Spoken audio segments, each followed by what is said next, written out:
এক বাড়িতে ঢুকেছি, তো সেই বাড়ির একটা ছোট বাচ্চার গায়ে তাবিজ আছে। তা আমি বলছি এই তাবিজ খুলে ফেলতে হবে। তখন তারা বলতেছে যে এই তাবিজ যদি না খোলা যদি হয় তাহলে ওর তো ক্ষতি হবে হবে, আমারও ক্ষতি হবে। কথা বুঝতে পেরেছেন? তো যখনই বলেছে আমার ক্ষতি হবে তখন আমার গায়ে আগুন লেগে গেছে। তখন আমি জোর দিয়ে টান দিয়ে তাবিজ খুলে ফেলে পায়ে পিষে বলছি, জিনের বাপকে আসতে বলেন আমার ক্ষতি করতে, আমি আল্লাহর বান্দা। আর ওই জিনেরও সৃষ্টিকর্তা আল্লাহ, একটা পিঁপড়ার সৃষ্টিকর্তা যেমন আল্লাহ। আর আল্লাহ বলেছে ইন্নাল্লাহ আলা কুল্লি শাইইন কাদির, আল্লাহ সব কিছুর উপর ক্ষমতাবান, ওই জিনের উপরও আল্লাহ ক্ষমতাবান। আমি যখন আল্লাহর বান্দা তখন আমার কোনো ভয় নাই। এমপির ছেলের যদি ভয় না থাকে যে পুলিশ ওকে ধরবে কি ধরবে না, তা আমি ওই শত এমপির যিনি লালন পালন কর্তা সে আল্লাহর বান্দা। তো ওই জিন তো আল্লাহর সৃষ্টিকর্তা, ওই জিন আল্লাহর সৃষ্টি জীব, আল্লাহ হচ্ছে ওই জিনের সৃষ্টিকর্তা। একটা পিঁপড়া যেমন আল্লাহর সৃষ্টিজীব, ওই জিন তেমন আল্লাহর সৃষ্টিজীব, ওই মানুষ তেমন আল্লাহর সৃষ্টিজীব।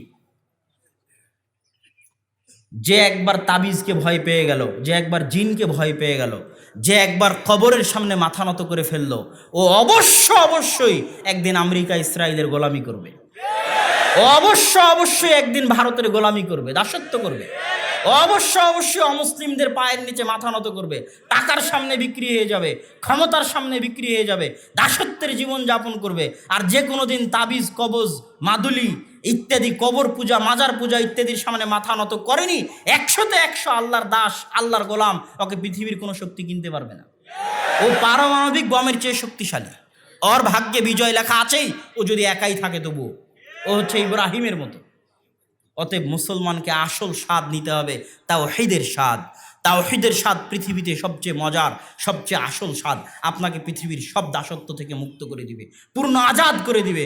স্বাধীন নিঃশ্বাসে পৃথিবীতে চলতে পারবেন, সরিষা সম পরিমাণ ভয় হবে না পৃথিবীতে চলতে, যে না জানি এই চাকরি যদি ছেড়ে দিই তাহলে মনে হয় আমার রুজি রুটি বন্ধ হয়ে যাবে। মানে আপনি আল্লাহর 100তে 100 দাসত্ব গোলামি করেন না, আপনি এখনো টাকার দাসত্বের মধ্যে আছেন, চাকরির দাসত্বের মধ্যে আছেন, আপনার পায়ে গোলামির জিঞ্জির বাঁধা আছে। আপনি যখন 100তে 100 আল্লাহর দাসত্ব বরণ করবেন তখন মরলেও হাসি মুখে মরতে পারবেন, ফাঁসির কাষ্টে গিয়েও হাসতে পারবেন। ফাঁসির কাষ্টে গিয়ে হাসতে কি লাগবে? 100তে 100 আল্লাহর দাসত্ব লাগবে। আল্লাহর সাথে মুমিন অবস্থায় সাক্ষাতের আনন্দ লাগবে। আল্লাহর দরবারে তার উলুহিয়াতে 100তে 100 বিশ্বাস করে আল্লাহর দরবারে যাওয়ার যে আনন্দ, ওই আনন্দের অনুভূতি লাগবে। তখন ফাঁসির দরবারে থাকলেও মুখে হাসি থাকবে। এটি উলুহিয়াতের পাওয়ার, এটি আল্লাহ সুবহানাহু ওয়া তাআলার দাসত্ব, একত্ববাদের পাওয়ার, এটাই ইসলামের মৌলিক জিনিস। আর এই তাওহীদের এত ফজিলত, এত ফজিলত, এত ফজিলত, এত ফজিলত যে দলিল পরে দিচ্ছে, আগে শুনেন। যে একদিনও আল্লাহ সুবহানাহু ওয়া তাআলার জন্য সালাত, সিয়াম, হজ, যাকাত কিছুই আদায় করে না, ও ওর চেয়ে ভালো যে শাহজালালের মাজারে সিজদা দেয়। কথা কি আমার বুঝতে পেরেছেন? মানে আল্লাহর ইবাদত না করা, আল্লাহর সাথে কাউকে শরীক করার চেয়ে ভালো। কোনো কিছুরই ইবাদত করলেন না, এমনি থাকলেন দুনিয়াতে, কোনো কিছুর সামনে মাথা নত করলেন না, এমনি দুনিয়া থেকে চলে গেলেন, আল্লাহর সামনে মাথা নত করলেন না, ও ভালো ওর চাইতে যে আল্লাহ ব্যতীত অন্য কারোর সামনে মাথা নত করেছে। এই জন্য আল্লাহ সুবহানাহু ওয়া তাআলা বলেছেন, ইন্নাল্লাহা লা ইয়াগফিরু আন ইউশরিকা বিহি ওয়া ইয়াগফিরু মা দুনা যালিকা লিমান ইয়াশা। সব গুনাহ আল্লাহ ক্ষমা করে দিবেন। ইয়া বানি আদম লাউ আতাইতুমুনি, যদি কিয়ামতের মাঠে আমার সামনে আসো, বিকরাবিল আরদি খাতায়া, আসমান জমিন ভর্তি গুনাহ নিয়ে, আর ওই গুনাহের মধ্যে যদি শিরক না থাকে তাহলে আমি আল্লাহ আসমান জমিন ভর্তি ক্ষমা নিয়ে উপস্থিত হয়ে যাব। আল্লাহ তার উলুহিয়াতকে এত ভালোবাসেন, আল্লাহ শিরক বিহীনতাকে এত ভালোবাসেন। রাসূল সাল্লাল্লাহু আলাইহি ওয়াসাল্লাম ঘোষণা দিয়ে দিলেন, শোনো, 70,000 মানুষ বিনা হিসাবে জান্নাতে চলে যাবে, হিসাবই হবে না। ওই 70,000-এর যে বৈশিষ্ট্য আল্লাহ রাসূল দিয়েছেন, যে লা ইয়াতাতাইয়ারুন লা ইয়ারতাকুন, তারা রুকিয়া করে না, কুলক্ষণে বিশ্বাস করে না, লা ইয়াস্তারকুন, কারো কাছে চায় না করে, এই যে বৈশিষ্ট্যগুলো দিয়েছেন, এগুলো হচ্ছে যারা 100তে 100 আল্লাহর গোলাম, আল্লাহর দাসত্ব, পৃথিবীর সরিষা সম পরিমাণ, চুল পরিমাণ আশঙ্কা, ভীতি তাদের অন্তরে জায়গা করতে পারেনি, এই ধরনের 100তে 100 তাওহীদে বিশ্বাসী যারা, এরাই বিনা হিসেবে জান্নাতে যাবে। 100তে 100 সরিষা সম পরিমাণ এদিক ওদিক নাই। এইরকম তাওহীদে যারা বিশ্বাসী, পূর্ণাঙ্গ তাওহীদে যারা বিশ্বাসী, তাওহীদুল উলুহিয়াতে, তারা বিনা হিসাবে জান্নাতে চলে যাবে, এই ঘোষণা আল্লাহ রাসূলের দেওয়া। এরকম মানুষ খুব অল্প, খুব কম সংখ্যক। দুনিয়ার সব মানুষের মনেই কোনো না কোনো কিছুর দাসত্ব আছে, জিঞ্জির আছে, গোলামি আছে, এই জন্য বিনা হিসেবে যেতে পারবে না। তবে তারাই যেতে পারবে যারা 100তে 100 পরিপূর্ণ তাওহীদে বিশ্বাসী। সম্মানিত উপস্থিতি, তাওহীদের এত ফজিলত, তাওহীদের এত ফজিলত যে আল্লাহ সুবহানাহু ওয়া তাআলা কিয়ামতের মাঠে একজনকে ডাকবেন, আলা রুউসিল খালায়েক, সব সৃষ্টিজীবের সামনে একজনকে ডাকবেন, ডেকে বলবেন যে তোমার এই পড়ো, তোমার আমলনামা। তখন সে তার আমলনামা পড়বে। আল্লাহ সুবহানাহু ওয়া তাআলা তাকে জিজ্ঞাসা করবেন যে এগুলো কি তুমি করেছো, তুমি কি অস্বীকার করবে? অস্বীকারও করবে না। কোনো অজুহাত আছে? কোনো অজুহাতও নাই। অস্বীকারও করবে না, কোনো অজুহাতও নাই যে আল্লাহ এই কারণে করেছিলাম, এই সমস্যায় করেছিলাম, কোনো অজুহাতও নাই। তখন আল্লাহ সুবহানাহু ওয়া তাআলা আরেকটা বিতাকা বের করতে বলবেন। ওই বিতাকা এক পাল্লায় রাখা হবে, তার সব গুনাহ আর এক পাল্লায় রাখা হবে। ওই বিতাকা, ওই কার্ডের পাল্লা ভারী হয়ে যাবে, সব গুনাহের পাল্লা হালকা হয়ে যাবে। তখন ওই বিতাকা খুলে দেখা হবে, সেটাতে আছে কালেমা লা ইলাহা ইল্লাল্লাহ, আল্লাহর 100তে 100 উলুহিয়া। যারা আল্লাহ সুবহানাহু তাআলার শানে কোনোদিন শিরক করেনি, যারা আল্লাহ সুবহানাহু তাআলার শানে কোনোদিন কাউকে শরীক স্থাপন করেনি, তারা, তাদের যদি গুনাহ থাকেও আল্লাহ সুবহানাহু তাআলা তাদের গুনাহ ক্ষমা করে দিবেন। অতএব আসুন আমরা উলুহিয়াতের এই মজা, উলুহিয়াতের এই স্বাদ গ্রহণ করে তাওহীদকে বুঝি। আলোচনার শেষের দিকে চলে এসেছি। তাওহীদুল আসমাই ওয়া সিফাত, আল্লাহ সুবহানাহু তাআলার নাম ও গুণাবলী, তৃতীয় প্রকার তাওহীদ। আল্লাহকে চিনতে হলে আল্লাহর নাম ও গুণাবলী জানতে হবে। আল্লাহর নাম ও গুণাবলীর মাধ্যমে আপনি আল্লাহকে চিনতে পারবেন। আল্লাহর নাম ও গুণাবলীর ফজিলত এত বেশি, এত বেশি যে কেউ যদি 3 বার কুল হুয়াল্লাহু আহাদ পড়ে, এই সূরা পড়ে, সে যেন কোরআন, পরিপূর্ণ কোরআন একবার পাঠ করার সমান নেকি পাবে। সূরা ইখলাসে কি আছে? কিছুই নাই। আল্লাহর নাম ও গুণাবলী ছাড়া। কুল হুয়াল্লাহু আহাদ, বলো আল্লাহ এক, আল্লাহুস সামাদ, আল্লাহ অমুখাপেক্ষী, আল্লাহ কারো কোনো কিছুর মুখাপেক্ষী নন। লাম ইয়ালিদ ওয়া লাম ইউলাদ, আল্লাহ কাউকে জন্ম দেননি, আল্লাহকে কেউ জন্ম দেয়নি। ওয়া লাম ইয়াকুল্লাহু কুফুয়ান আহাদ, তিনি কারো মতো নন, তার মতো কেউ নয়। এই যে 4-5টা শর্ত, আপনি কারো যদি ইবাদত করতে যান, কারো সামনে নত হতে যান, কারো কাছে কিছু চাইতে যান, এই 4টা শর্ত আপনাকে পূরণ করতে হবে। ওই যে ইউটিউব, ফেসবুকে পীর বাবা, অলি বাবা অ্যাড দিচ্ছে যে মালয়েশিয়া চলে যাবেন, আমেরিকার টিকিট পেয়ে যাবেন, কামরূপ কামাখ্যা থেকে প্রশিক্ষণ নিয়ে এসেছে, কোন জঙ্গল, কোন জিনের কাছ থেকে প্রশিক্ষণ নিয়ে এসেছে, আপনার স্বামী স্ত্রীর মধ্যে ভালোবাসা তৈরি করে দিবে, আপনার লটারি জিতিয়ে দিবে, আপনাকে বিদেশে পাঠিয়ে দিবে। এদের চেম্বার আছে যমুনা ফিউচার পার্কে পর্যন্ত। যমুনা ফিউচার পার্কের মতো জায়গায় এদের চেম্বার আছে। আর আধুনিক যুগের মানুষ, বিজ্ঞানে বিশ্বাস করে মানুষ, এই মানুষজন তাদের কাছে গিয়ে টাকা দিচ্ছে, তাদের ফি আছে, তাদের মাধ্যম দিয়ে তার সব তদবির করিয়ে নিচ্ছে। বাবার তদবিরে সব কিছু সম্ভব। তো বাবা কি পেশাব পায়খানা না করে থাকতে পারবে? বাবা কি না খেয়ে থাকতে পারবে? বাবা কি না ঘুমিয়ে জীবিত থাকতে পারবে? বাবা কি কোনোদিন মারা যাবে না? লা ইলাহা ইল্লা হুয়াল হাইয়ুল কাইয়ুম, আল্লাহু লা ইলাহা ইল্লা হুয়াল হাইয়ুল কাইয়ুম, আল্লাহ সেই সত্তা যিনি চিরঞ্জীব, চিরস্থায়ী, কোনোদিন মারা যাবেন না।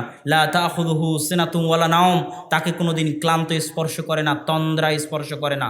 আল্লাহুস সামাদ, তিনি অমুখাপেক্ষী, তিনি ঘুমের মুখাপেক্ষী নন, তিনি পেশাব পায়খানার মুখাপেক্ষী নন, তিনি খাওয়ার মুখাপেক্ষী নন। তোমার এই বাবা কি পেশাব পায়খানা না করে থাকতে পারবে? না খেয়ে থাকতে পারবে? তো যে পেশাব পায়খানা না করে থাকতে পারবে না, না খেয়ে থাকতে পারবে না, চিরঞ্জীব, চিরস্থায়ী নয়, সে তোমার সরিষা সমপরিমাণ উপকার করতে পারবে না। বক্তব্যের শেষের দিকে চলে এসেছি। পৃথিবীর সব ধর্মের ব্যবসা চলে, পৃথিবীর সব ধর্মের ব্যবসা চলে মানুষকে এই ভয় দেখিয়ে যে তুমি অনেক বড় গুনাহগার, তুমি এত বড় গুনাহগার হয়ে আল্লাহর কাছে চাইবে কেমনে? তোমার জন্য ভায়া লাগবে, লিঙ্ক লাগবে, ওয়াস্তা লাগবে, মাধ্যম লাগবে, পীর বাবার মাধ্যম লাগবে, যাতে পীর বাবা তোমাকে জাহাজে করে কিয়ামতের মাঠে পার করিয়ে দিতে পারে। হিন্দুদের ঠাকুরের কাছে যান, আর খ্রিস্টানদের পাদ্রির কাছে যান, আর ইহুদিদের সিনাগগে যান, ইহুদিদের রাব্বির কাছে যান, সবার একই বক্তব্য, আপনি একা একা নিজে নিজে আল্লাহর কাছে কিছু চাইতে পারবেন না, এই ক্ষমতা আপনার নেই। এই জায়গাতেই সব বিজনেসের গোড়া। আর ইসলাম এটাই ভাঙতে এসেছে। ইসলামের সাফ কথা, আপনি আল্লাহর বান্দার, আল্লাহ আপনার সৃষ্টিকর্তা, আপনার সাথে আল্লাহর যোগাযোগ ডাইরেক্ট। যত বড় গুনাহগার হন, যত বড়, আপনি কি ওর চাইতে বড় গুনাহগার যে 99 জন মানুষকে হত্যা করে, 100 জন মানুষকে হত্যা করে যাচ্ছে আল্লাহর কাছে ক্ষমা নিবে চায়? এখনো ক্ষমা চায়ও নি। এখনো ক্ষমা কি চেয়েছে? ও তো ক্ষমা চায়ও নি। 99 জন মানুষকে হত্যা করে এক আলেমের কাছে গেছে, বলছে ক্ষমা চাই, বলছে ক্ষমার কোনো রাস্তা নাই, ওকে হত্যা করে দিয়েছে। একজন বলেছে অমুক গ্রামে গেলে ক্ষমা পাওয়া যাবে, সেই গ্রামে যাচ্ছে, রাস্তার মধ্যে মৃত্যু চলে এসেছে, এখনো ক্ষমা চায়নি। আল্লাহর কাছে ক্ষমা চায়নি এমন একটা বান্দা যে মাত্র ইচ্ছা পোষণ করেছিল ক্ষমা চাইবে, তাকে ক্ষমা করার জন্য আল্লাহ জমিনকে বললেন, জমিন এই দিকে হয়ে যাও, ওই দিকে হয়ে যাও। ফেরেশতাদের বললেন, যেই জমিনের দিকে, যেই গ্রামের দিকে যাচ্ছিল ওটা যদি কাছে হয় তাহলে তাকে ক্ষমা করে দাও। আল্লাহর কাছে যে ক্ষমা চায়নি তাকে ক্ষমা করার জন্য আল্লাহ কৌশল অবলম্বন করলেন। ক্ষমার ইচ্ছা পোষণ করেছিল মাত্র। আপনি যত বড় গুনাহগার হন না কেন, যত বড় গুনাহগার হন না কেন, আল্লাহ আপনার ওই পীরের চাইতে, ওই বাবার চাইতে শতগুণ লক্ষ গুণ আল্লাহ আপনাকে ভালোবাসে। ওরকম হাজারো লাখো কোটি পীর জানা করতে পারবে, আল্লাহ সুবহানাহু ওয়া তাআলা একাই তার চেয়ে বেশি করতে পারবে। আর আল্লাহ সুবহানাহু ওয়া তাআলা যদি না চান, ওই হাজার পীর একত্রিত হলেও কিছু করতে পারবে না। আল্লাহুম্মা লা মানিআ লিমা আতাইতা ওয়া লা মু'তিয়া লিমা মানাতা। হে আল্লাহ, আপনি যদি কাউকে কিছু দিতে চান, পৃথিবীর কেউ কিছু ওটা দিতে বাধা দিতে পারবে না। আর আপনি যদি কাউকে কিছু দিতে না চান, আর সারা পৃথিবী মিলে যদি দিতে চায়, তো দিতে পারবে না। তিনি হচ্ছেন আল্লাহ সুবহানাহু ওয়া তাআলা। আল্লাহর কাছে আপনি চাইবেন ডাইরেক্ট, কোনো পীরের রাস্তা লাগবে না, কোনো হুজুর, কোনো বাবার রাস্তা লাগবে না। এরা সব ব্যবসা করে, ব্যবসার জন্য এই মাধ্যম টিকিয়ে রেখেছে। আর কিয়ামতের মাঠে কেউ জাহাজ নিয়ে কাউকে পার করতে পারবে না। কিসের পীর বাবা, কিসের অলি বাবা, আর কিসের মাজারের বাবা। কিয়ামতের মাঠে নবীরা থাকবে বিপদে। আদম আলাইহিস সালাতু ওয়াস সালাম আল্লাহর সাথে কথা বলার সাহস করবেন না। মুমিনরা গিয়ে আদম আলাইহিস সালাতু ওয়াস সালামকে বলবে, যান আল্লাহর সাথে কথা বলেন। আজ যেন আল্লাহ বিচার শুরু করে, বিচারের অপেক্ষায় থেকে থেকে মানুষ ক্লান্ত হয়ে যাবে, এত ক্লান্ত হয়ে যাবে, এত ক্লান্ত হয়ে যাবে যে জাহান্নামে চলে গেলেও রাজি আছি, তবুও বিচার হোক। বিচার যদি জাহান্নাম হয় তবুও বিচার হোক। বিচারের অপেক্ষায় থেকে মানুষ ক্লান্ত হয়ে যাবে। কিন্তু কে বলবে আল্লাহকে বিচারের মাঠে যে আল্লাহ বিচার শুরু করেন? এই সাহস কিয়ামতের মাঠে কারো হবে না। আদম বলবে, আমার সাহস নাই, যাও নূহ আলাইহিস সালামের কাছে। নূহ আলাইহিস সালাম বলবেন, আমার সাহস নাই, যাও মুসা আলাইহিস সালামের কাছে। মুসা আলাইহিস সালাম বলবেন, যাও, আমার সাহস নাই, ঈসা আলাইহিস সালামের কাছে। ঈসা আলাইহিস সালাম বলবেন, মুহাম্মদ সাল্লাল্লাহু আলাইহি সাল্লামের কাছে যাও। মুহাম্মদ সাল্লাল্লাহু আলাইহি ওয়াসাল্লাম আল্লাহর সাথে সরাসরি কথা বলার সাহস করবেন না। এটা আল্লাহর হায়বাত, এটা আল্লাহ সুবহানাহু ওয়া তাআলার আত্মমর্যাদা, এটা আল্লাহ সুবহানাহু ওয়া তাআলার আত্মসম্মান, এটা আল্লাহ সুবহানাহু ওয়া তাআলার গায়রাত। মুহাম্মদ সাল্লাল্লাহু আলাইহি ওয়াসাল্লাম কথা না বলে সরাসরি সিজদায় পড়ে যাবেন। কতক্ষণ সিজদায় থাকবেন এটা কেউ জানে না। আল্লাহ যতক্ষণ চাইবেন ততক্ষণ। তিনি নিজে সিজদা থেকে মাথা উঠানোর সাহস করবেন না। আল্লাহ বলবেন, ইয়া মুহাম্মদ ইরফা রাসাক সালতু তাওয়াশফা তুশফা। মুহাম্মদ মাথা উঠাও, চাও দেওয়া হবে, শাফাত করো, গ্রহণ করা হবে। যেই কিয়ামতের মাঠে আদম আলাইহিস সালাম কথা বলার সাহস করলেন না, নূহ, মুসা, ঈসা আলাইহিমুস সালাতু ওয়াস সালাম কথা বলার সাহস করলেন না, সেই কিয়ামতের মাঠে আপনার পীর ওলি বাবা কিছু করতে পারবে? এই কথা বলা নবীদের শানে অপমান। অতএব এই পথ থেকে তওবা করে ফিরে আসতে হবে। একমাত্র 100তে 100 উলুহিয়াতের দাবিদার আল্লাহ সুবহানাহু ওয়া তাআলা। যত পীরের দরগা আছে, যত মাজার আছে, এরা সব আল্লাহ সুবহানাহু ওয়া তাআলার উলুহিয়াতের বিরোধী। এগুলো থেকে মুসলমান যারা, তাদেরকে ফিরে এসে নতুন করে কালেমা পড়তে হবে, লা ইলাহা ইল্লাল্লাহ নতুন করে বুঝতে হবে। আল্লাহ সুবহানাহু ওয়া তাআলা আমাদের সেই তৌফিক দান করুক। আল্লাহুম্মা আমিন।